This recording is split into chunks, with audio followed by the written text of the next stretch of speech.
భారత్ పాకిస్తాన్ బార్డర్లో జరిగిన జంపర్ మే bumper story.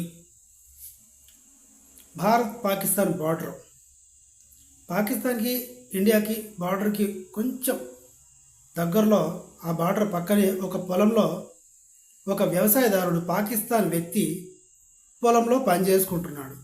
Okay, that correct, right. ఆ పొలం పైన అంటే పాకిస్తాన్ ప్రిమిసెస్లోనే ఒక డ్రోన్ ఎగురుతూ కనిపించింది. అప్పుడు ఈ వ్యవసాయదారుడు మా మీద డ్రోన్ వస్తుందా, ఇది ఖచ్చితంగా ఇండియాదే అని తన దగ్గర రైఫిల్ ఉంటే పరిగెత్తుకుంటూ వెళ్ళి రైఫిల్ తీసుకొచ్చి ఆ డ్రోన్ని కాల్ చేశాడు. చాలా కష్టపడ్డాడు కాల్చడానికి, మొత్తానికి కాల్ చేశాడు. ఆ డ్రోన్ కూలిపోయింది. కూలిపోయిన వెంటనే పక్కన ఉన్న పోలీస్ స్టేషన్లో పోలీస్ అఫీషియల్స్కి చెప్పేశాడు, ఇలా ఇండియా డ్రోన్ వచ్చింది నా పొలంలోకి, కాల్ చేశా అని. ఆ పోలీసు గొర్రెలు కూడా ఆర్మీకి ఇన్ఫామ్ చేశారు.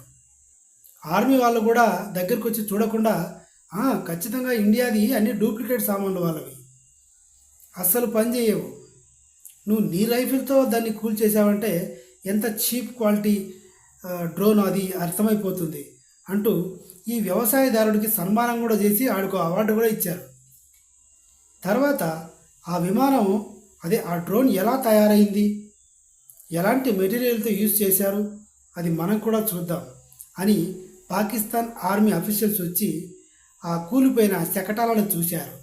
చూస్తే దాని మీద పాకిస్తాన్ సింబల్స్, పాకిస్తాన్ డ్రోన్ అది. ఈ ఎడ్డి గొర్రెలు వాళ్ళ డ్రోన్ వాళ్ళే కాల్చుకున్నారు. కాల్ చేసి కూలిపోయిన తర్వాత కూడా దాని మీద ఉన్నది చదవటానికి, అది పాకిస్తాన్ అని ఇంగ్లీష్లో ఉంటే కూడా PAKISTH, ఇది చదవడం కూడా రాని వెధవలు వాళ్ళు.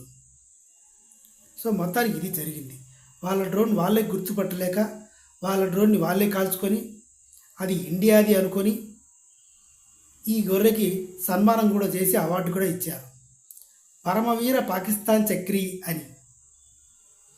ఈ విషయం తెలిసిన తర్వాత నేను నవ్వుకున్నాను.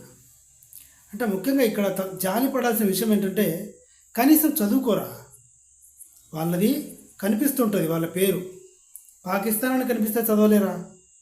ఇండియాలో అడుక్కు తినేవాడు కూడా చదువుతాడు ఆ మాత్రం. పాకిస్తాన్ జెండా సింబల్ ఉండదు గాడిదలు కాకపోతే. సో అది టర్కీలో కొనుక్కున్న పాకిస్తాన్ డ్రోన్ 25 lakhs ఉంటుంది. అది story. Please subscribe my channel. Thank you. ఇంత చెప్పినా అంతే, మీరు సబ్స్క్రైబ్ చేసుకోరు.